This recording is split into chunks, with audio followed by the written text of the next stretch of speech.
जाएंगे ऐश्वर्या।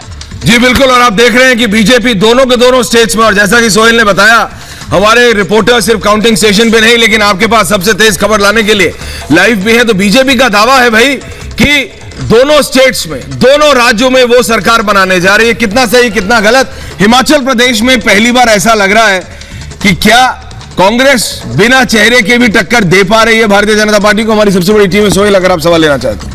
जी, सबसे पहले हम सुमित के पास चलेंगे जहां कुछ हलचल नजर आ रही है। सुमित, आप काउंटिंग सेंटर पर हैं, वहां अगर आप दिखा सके तस्वीर दर्शकों को। पहली तस्वीर रिपब्लिक पर आप देखने जा रहे हैं, सीधे काउंटिंग सेंटर पर। सुमित, सबसे पहले गुड मॉर्निंग टू ऑल। और जैसा आपने कहा कि सबसे बड़ी टीम इस वक्त ग्राउंड जीरो पर है। तस्वीरें मेरे सहयोगी जो है आपको यहां पर दिखाएंगे। देखिए किस तरीके की हलचल यहां पर नजर आ रही है, क्योंकि हमने कल से भी तस्वीरें दिखाई थी। सुरक्षा व्यवस्था पूरी तरीके से चाक चौबंद है और हलचल पूरी तरीके से नजर आ रही है। और कुछ ही देर के बाद रुझान आने शुरू हो जाएंगे। और ये देखिए कैसे जो तमाम ऑफिसर्स हैं, सुरक्षा व्यवस्थाएं हैं और इसके अलावा जो तमाम फॉर्मेलिटीज हैं जो पूरी लास्ट टाइम की हैं, वो यहां पर पूरी हो रही हैं। और इसके बाद जो है वो तस्वीर सामने आएगी जिसका इंतजार पूरे देश को है कि गुजरात से आखिर रुझानों के तौर पर जनता के नतीजे आखिर किस तरीके से सामने आते हैं, कौन सिरमौर यहां पर होता है। 182 सीटें। और सबसे बड़ी बात यह है कि गुजरात पर पूरे देश की नजर है, क्योंकि गुजरात दिशा और दशा पूरी तरीके से तय करता है। और उसी के लिए बीजेपी, क्योंकि 27 साल तक लगातार जिस तरीके से तमाम चीजों को लेकर बात होती रही है, हमने पूरी ग्राउंड जीरो। सुमित जरा बताइए किस तरह से काउंटिंग शुरू होगी दर्शकों को। 8 बजे का वक्त है, दिखा रहे हैं।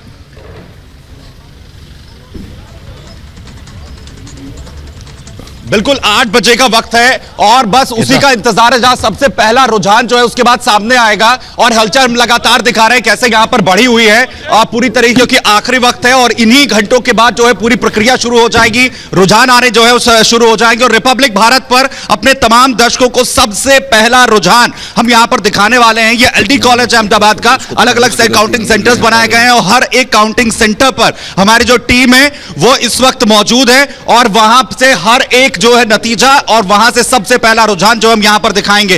और अहमदाबाद जो है वो अपने आप में, क्योंकि अहमदाबाद गांधीनगर बिल्कुल लगे हुए हैं और इसीलिए वहां का। सुमित, आप जहां पर काउंटिंग सेंटर पर हैं, सृष्टि हमारी सहयोगी अहमदाबाद में इलेक्शन कमीशन के दफ्तर पर है और वहां पर सबसे तेज जब नतीजे आएंगे और जैसे जैसे रुझान नतीजों में तब्दील होंगे, सृष्टि अब तक पहुंचाएंगे। सृष्टि बताइए वहां की तैयारी।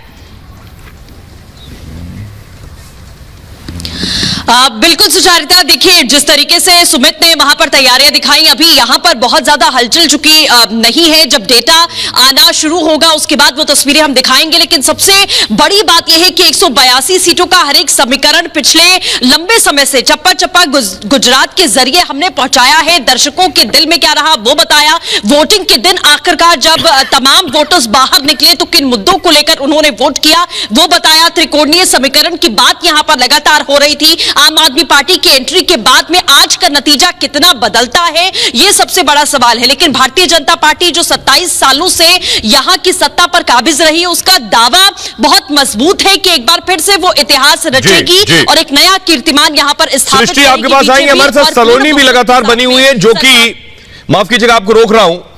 सलोनी हमारे साथ मौजूद है गांधीनगर से, बीजेपी ऑफिस से। सलोनी